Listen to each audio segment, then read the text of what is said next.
মানুষের অন্যায় যেভাবে করে দেখেন, এখনো কিন্তু আটি এখনো জমির থেকে সরানো হয় নাই। তার আগেই সেই দেখো মন্ডলপাড়ার এই যে সাব্বির রহমান, সে ভোতা নিচে কিবা আউল বেল করে থুয়ে সে ঢন মানে ভোতা কাটা শুরু করে দিয়েছে। দেখেন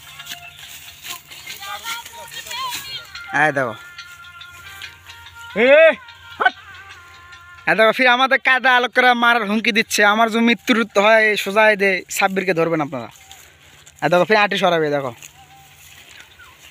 দেখেন আটিটা যেভাবে থুচ্ছে, অবশ্যই কিছু না দুই আটা হলেও তো আটি মানে ধান ধরতেছে। দেখেন অন্যায় দেখেন। তো ভিডিওটা বেশি বেশি শেয়ার করবেন, এরকম লোকদের কাছ থেকে আমরা সাবধান থাকবেন।